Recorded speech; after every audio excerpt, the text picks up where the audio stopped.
রান্নাটা শুরু করেই দিয়েছিলাম, আলুটাও ভাজা হয়ে গিয়েছিল। হঠাৎ মনে হলো এই রেসিপিটা একটু শেয়ার করি। আমরা তো চিকেন খাই, একটু অন্যরকম হলে বেশ ভালো লাগে। তো চলুন শুরু করি। কড়াইতে তেল গরম করতে দিয়ে দিয়েছিলাম, অনেকটাই তেল দিতে হবে, সর্ষের তেলে হচ্ছে রান্নাটা। তাতে দুটো তেজপাতা, শুকনো লঙ্কা, দারচিনি, এলাচ, লবঙ্গ ফোড়ন হিসাবে দিয়ে একটু নাড়াচাড়া করে বেশ সুন্দর গন্ধ বেরোলে এর মধ্যে দেব এই পেস্টটা। এটাতে আছে আদা, রসুন আর কাঁচা লঙ্কা বাটা। এখানে 5 চামচ মতো দেব, কারণ আমার চিকেনের পরিমাণটা একটু বেশি, 1.5 কেজি। পরিমাণ বুঝে শুনে দেব। মিডিয়াম ফ্লেমে একটু কষিয়ে নেব। এই মশলার কালারটা চেঞ্জ হয়ে যাবে, তেল ছাড়া ছাড়া হবে, তখন আমরা দেব এর মধ্যে পেঁয়াজ বাটা। 1.5 কেজি চিকেনের জন্য আমি 7টা মতো মাঝারি সাইজের পেঁয়াজ দিয়েছি। এটা আপনারা বাড়িয়ে কমিয়ে নিতে পারেন। এটার উপরেই আর কি গ্রেভিটা আপনি যেমন খাবেন তেমন হবে। যদি বেশি পেঁয়াজ থাকে তো থকথকে মানে গ্রেভি হবে, আর না হলে হালকা পাতলা। যাই হোক, টুকটুকে লাল 3টে টমেটো ছোটো সাইজের দিয়ে দিলাম পেস্ট করে। সবটা এবার খুব ভালো করে কষিয়ে নেব। আমি একটু বেশ থকথকে গ্রেভি যেটা বলছিলাম আর কি, সেটা খেতে বাচ্চারা ভালোবাসে বলে এটা করছি। এবার কিছু মশলা আছে দিয়ে দিচ্ছি। নুন দেব স্বাদ অনুযায়ী। এরপর দেব হলুদ গুঁড়ো 1/2 চামচ, জিরে গুঁড়ো 1/2 চামচ,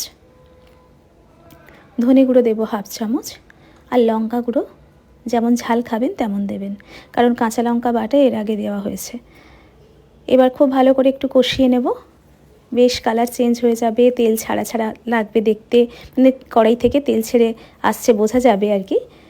তো তারপর মশলা কষানো হয়ে গেলে এর মধ্যে আমরা চিকেনটা দিয়ে দেব। ভালো মতো করে সুন্দর করে সাজিয়ে গুছিয়ে এবার কষিয়ে নিতে হবে। চিকেনটা যত ভালো কষানো হবে তত কিন্তু আমাদের রেসিপিটার টেস্টটা দুর্দান্ত হবে, সেটা আমরা সবাই জানি। মিডিয়াম ফ্লেমে তাই খুব ভালো করে কষিয়ে নেব, একটু সময় দিয়ে কষাতে থাকবো। আমি এখানে কষানোর মাঝপথে একটা জিনিস দিলাম, সেটা হচ্ছে বিরিয়ানি মশলা। আসলে একরকমভাবে খেয়ে ভালো লাগে না চিকেন, তাই নানা রকম কিছু করি, আর তখন মনে হলো আপনাদের সঙ্গে এটাও শেয়ার করি। তো বিরিয়ানি মশলাটা আমি পুরোটাই ছোটো প্যাকেটটা পুরোটাই দিয়ে দিয়েছি। দিয়ে আবারও ভালো করে কষিয়ে নিচ্ছি। আবারও বলছি, কষানো ভালো করে হলে তবে ভালো লাগবে খেতে, সবসময় সেটা। এবার ভাজা আলু আমি দিয়ে দিলাম, ডুমো করে কাটা এই ভাজা আলুগুলো এখন দিয়ে আবারও কষিয়ে নেব। আমি কিন্তু এখানে গরম জল ব্যবহার করছি, একদম ফুটন্ত গরম জল দেব যখন কষানোটা কমপ্লিট হবে। দেখবেন যখন চিকেনটা কষতে কষতে একটু কালচে কালচে কালার আসবে, তখন বুঝবেন যে আপনার কষানো কমপ্লিট। আমি বেশ পরিমাণ মতো জল দিচ্ছি, কারণ আমি একটু ঝোল রাখবো, আর অনেকটাই পেঁয়াজ দিয়েছি, তাই জন্য বেশ গ্রেভিটা আমার ঘন হবে, না হলে একদম শুকনো শুকনো ভালো লাগবে না। তো সেই মতো করে আমি জল দিলাম। এবার আপনার প্রয়োজন যেমন, যেমন আপনার বাড়ির লোক খেতে পছন্দ করে সেভাবে দেবেন। একটু বেশি জল দিয়ে তারপর ফুটে উঠলে আমি একটু নুন দিলাম, টেস্ট করেছিলাম, নুনটা একটু কম ছিল, নুনটা দিয়ে এই সময় আর কি নুনটা দিয়ে নিতে হবে যদি কম থাকে। ভালো করে ফুটিয়ে নিয়ে তারপর আমাদের আর দুটো জিনিস দেওয়া বাকি আছে।